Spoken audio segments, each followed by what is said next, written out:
ఇప్పుడు అయ్యప్ప స్వామి మాలలు ఉన్న వాళ్ళు దర్గాకి వెళ్తున్నారు, దర్శనం చేసుకుంటున్నారు. మీరు ఒకసారి చూడండి, అంటే మీరు ఈ సందర్భంలో రామ్ చరణ్ నెల్లూరు దర్గాకు పోయిన తర్వాత ఇది బాగా ప్రాచుర్యంలోకి వచ్చింది విషయం. ఒకటైతే స్పష్టంగా ధర్మశాస్త్ర అయ్యప్ప స్వామి నైతిక బ్రహ్మచర్యం దీక్షలో మన ఇంట్లో మనం అయ్యప్ప స్వామి దీక్ష మాలేసుకొని నిష్టగా పూజ చేసుకుంటే అనుకోని పరిస్థితుల్లో చెవుకి ఎవరైనా మరణ వార్త వింటే కూడా మాల విసర్జన చేసి ఆ అశుభ కార్యక్రమాలు పోతుంటాం. కానీ ఎవరు కూడా ఆ దీక్ష సమయంలో వేరే చనిపోయిన వాళ్ళ ఇంటికి పోవడం, కుటుంబానికి దూరంగా విశేషంగా వండుకొని ఆ ఒక స్వామి పట్ల చూపించిన మార్గంలో, గురుస్వామి చూపించిన మార్గంలో నడుస్తుంటాం మనం.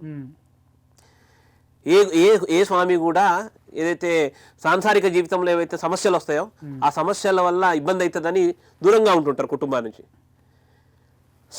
ఇప్పుడు దర్గా అనేది స్పష్టంగా ఏమిటి, ఒక గ్రేవ్ యార్డ్. అంటే మరి అయ్యప్ప స్వామి దీక్షలో మనము ఈ చెడు వార్త వింటనే అటువైపు పోవద్దు అని అనుకుంటాము. ఈయన ఏకంగా ఆ దర్గాకు పోయి పుష్పాంజలి కట్టించిండంటే ఎక్కడో చోట అవగాహన లోపం వల్లనే ఈ రకమైన పనులు జరుగుతున్నాయి. స్పష్టంగా అయ్యప్ప దీక్షలలో ఏ రకంగా వ్యవహరించుకోవాలి అనే విషయాన్ని మన గురుస్వామితో తెలుసుకొని ఆ రకంగా మనము ఆ ఒక నిష్ట భక్తి శ్రద్ధలతోని మన ఒక ఆ దీక్షని సంపన్నం చేసుకోవాలి. కానీ అదే రకంగా ఏదో హైప్ వస్తుంది నాకు, ఏదో నేను ఒక మోడల్గా నేను ఏమైనా చేస్తా అంటే సమాజము యాక్సెప్ట్ చేసే పరిస్థితిలో లేదు.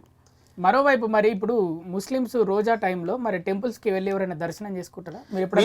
మీరు అసలు ఏడనైనా అసలు ముస్లిం సమాజానికి చెందిన వాళ్ళు అంత పెద్ద మనసు ఉన్నదా అంటే దేవాలయంలో ఎప్పుడన్నా వచ్చి కూర్చొని దర్శనానికి వచ్చిన దాఖలాలు ఎక్కడన్నా ఉన్నాయా?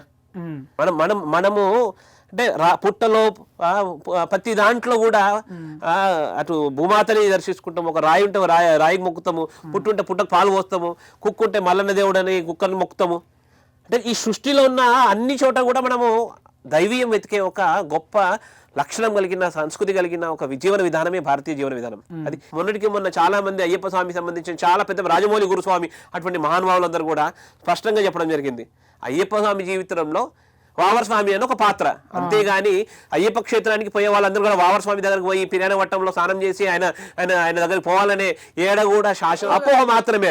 అది కల్పితమైన అపోహ.